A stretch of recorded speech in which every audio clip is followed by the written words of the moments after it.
Good morning guys. So andito na ako sa work. Parang gulo ng hair ko, nagsuklay naman ako. Anyways, andito na ako sa work. Kakapark ko lang and yung bag ko maliit lang naman. Ito lang yung bag na dala ko. Pero may mga iiwan kasi ako sa drawer ko. Ngayon, nakapag-iwan na ako ng mga things kasi I like before shifting yung schedule. So, syempre, may mga ka-share ka, may mga kasama ka sa clinic. Masakit na lalamunan ko. Ngayon, nakapag-iwan na ako ng mga things kasi ako lang naman yung naka-duty. It's only 8:10 in the morning and it's Friday. Medyo madami kong dala ngayon. For the whole month of February, every Saturday, Sunday, magre-relieve ako sa isang hotel sa Makati, sa may Greenbelt lang, mas malapit sa akin. Kasi diba ngayon February, 28 days lang yung February. Tapos may dalawang special holiday. Special non-working. So pag ganun kasi hindi kami bayad unless it is a legal holiday. Mababayaran kami. Kaya nag-accept ako ng duty for the whole month ng Saturday, Sunday para malaki-laki din yung ma-take home ko for this month. Nag-breakfast naman ako pero nagbaon pa din ako ng food. Tapos nagdala na lang din akong jacket kasi kahapon ang lamig sa office kahit mahina na yung aircon ko sa clinic, malamig. Kasi ino-open ko lang yung door sa clinic saka yung bintana.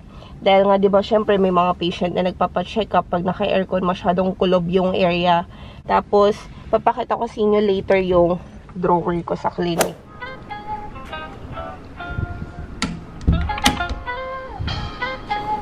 So, ayan na yung things ko. Nilagay ko na siya later. Iaayos ko siya dito. As usual, ino-open ko yung blind saka yung window. Ayan. Ayan akong sabon. Wala pa yung in-order ko nilagayin sa Shopee.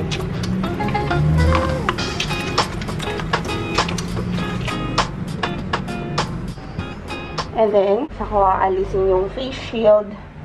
Tapos mag-aayos ako dito.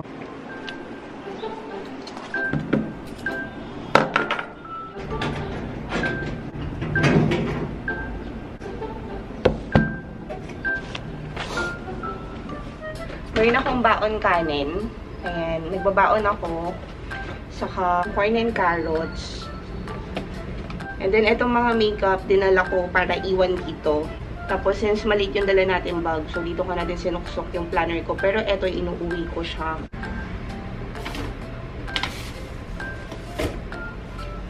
Pag maaga ako dumadating, binubuksan ko na din yung ilaw. Wala namang problema dun kasi hindi naman toxic dito. Putol-putol yung pagbabasa ko ng book, kaya nandyan pa lang tayo. Pero, grabe, ang ganda talaga na itong book na to. Yung laman nung drawer ko, may mga baon na akong biscuits, Milo, Energen, andun yung iba kong makeup, mga lipstick. Tapos ito, iniwan ko na din. Ayusin ko yun mamaya doon. Nagdala na din akong mug, of course, wet wipes, cellphone holder. Ito pala cellphone holder. Tissue, suklay. So, ito lang naman yung usual na ginagawa ko. Suklay, saka mirror and lotion. Siyempre mag-aayos ka, kailangan presentable ka, diba? Kukuha tayo ng coffee mamaya sa vendo. Since nakapag-ugas na din tayo ng kamay, lotion ako para naman hindi mag-dry yung skin natin. So tomorrow is Saturday, Sunday, and yung February 25 which is holiday. And the rest of the Saturday, Sunday of this month, nasa ibang clinic tayo. Pero mas malapit yun kasi sa may Greenbelt lang. 8 AM to 6 PM yung shift.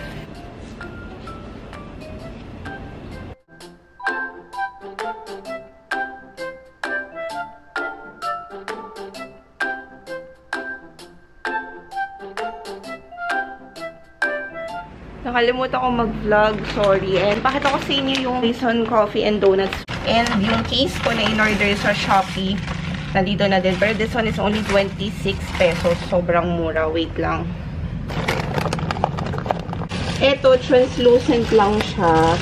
Maganda yung quality niya. Today is Saturday and papunta na ako sa work. Doon sa hotel kung saan ako magre-relieve. Buti na lang umikot dito yung jeep sa may PLDT kasi dito lang ito malapit eh. Yun yung hotel. Nakikita nyo mataas na yan. Ito lang yung water na dinala ko sa bag para hindi mabigat kasi may naman water dispenser doon. Tapos magko-coffee tayo. This one galing din siya sa hotel. Ito yung Sunmade Super Coffee na original. Supposedly, maring kaming breakfast. Wait lang, hugasan ko pala ito. Lalagyan ko muna ng mainit na tubig.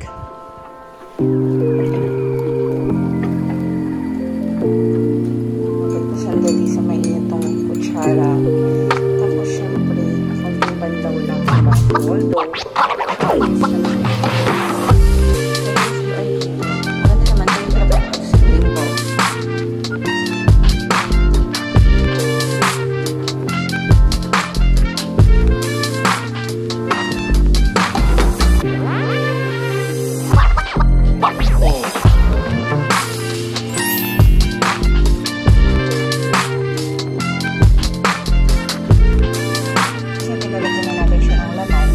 Tapos, bumili ko neto sa 7-Eleven. Pinatoast ko siya. Ito yung toasted sandwich na grilled 3 cheese. Sobrang sarap niya, guys. 49 pesos. Pero ang sarap sa hambang. Kahapon nang trinay ko yung ham and cheese. Almost end of shift na sa 6 PM na finally. So, makakapagpahinga na din ako pag-uwi. Although, magbe-breast pump tayo for baby. And tomorrow, it's going to be another duty. Up until February 11. So, yung pinaka-rest day ko lang is February 12. From February 13 onwards, dire-diretso yung duty natin. Hey family! Welcome back to another vlog. Today is Monday. 11 in the morning. Hindi na ako nakapag-vlog yesterday. Tapos yung vlog ko pa nung Friday, na-delete ko yung last clip nung pauwi na ako. Baba tayo sa Poison Coffee and Donuts.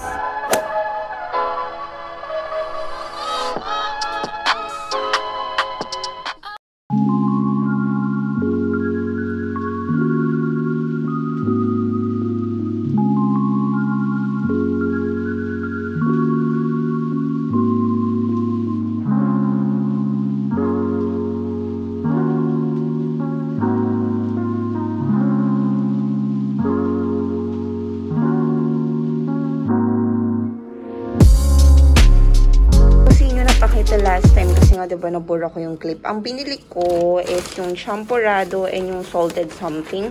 Yung salted daw guys, yung salted daw bestseller daw nila yun sa mga bata. So this one is 60 pesos each. Super worth it naman kasi mabigat siya sa tiyan. So this one yung champurrado. As you can see, may mga crispy cereal ba yan sa ibabaw. Basta sobrang sarap niya.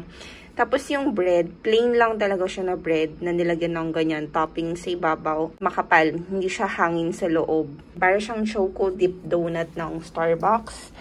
Pero, hindi naman daw siya super alat. Super bestseller daw nila yan. So, between the two, since natikman ko na yung champurrado, ito naman yung titikman natin ngayon. Ito, for sure, magugustuhan niya nila Liam. So, iuuwi ko na lang yun sa kanila. And then, dadaan na lang ako mamaya para bumili. They also have Maha Blanca, Mangatsuman, Makapuno. Tapos, may mga fillings daw yun sa ibabaw. Yung mga ramen nila, fried noodles. Ayan, just in case lang din na gusto nyo i-try. Meron sila sa Grab, sa Food Panda, Lala Food. You may also check them out on Instagram and Facebook. Hindi mo siya maalat. Hindi din siya mapait. Kahit dark chocolate.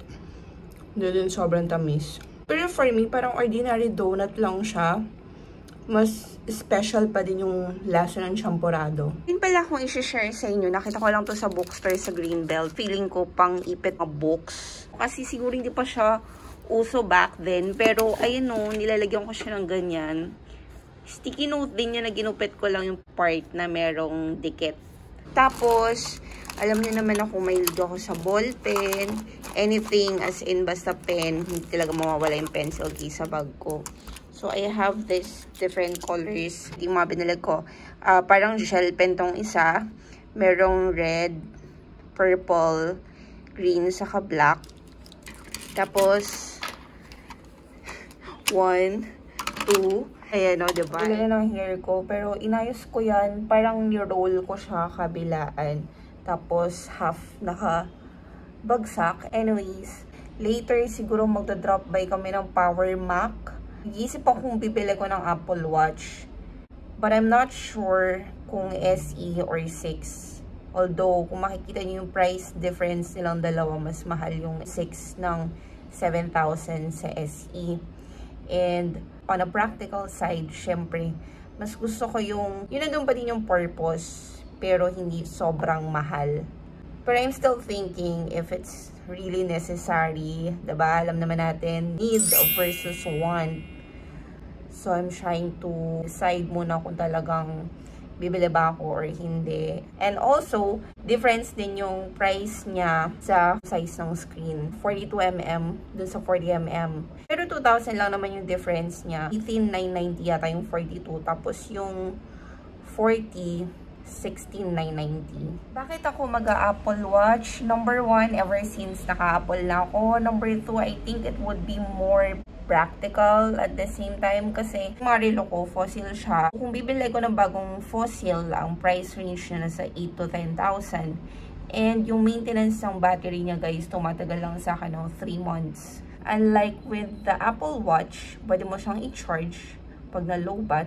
And you can also receive texts and calls. Things that you do on your phone, yung mga features, magagawa mo siya with your Apple Watch.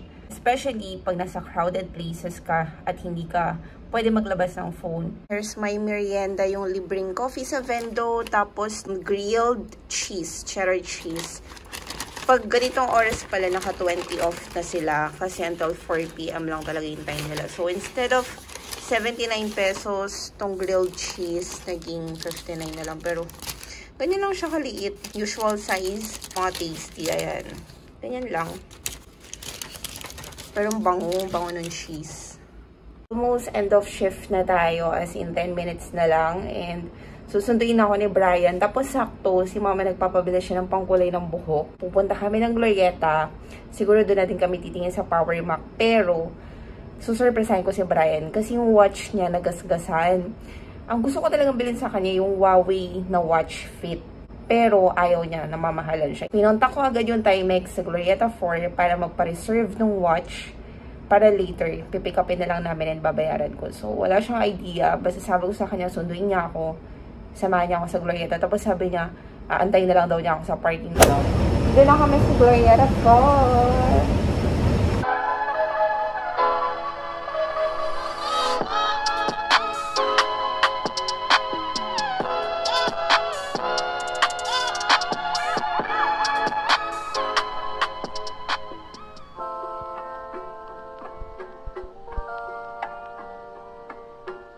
Gamit yung charger. Okay.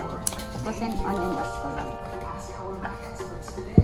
Ayun, naka-on naman siya. Okay.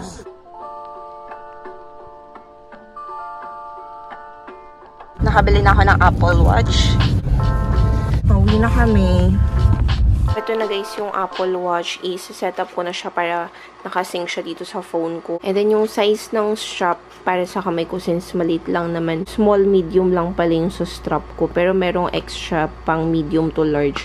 Nag-check na ako sa Shopee ng mga strap. Gold dapat yung bibilin ko guys. Kaya lang kasi sold out siya sa lahat. Even sa Switch. Mas mura sa Switch ng 1,000 pesos.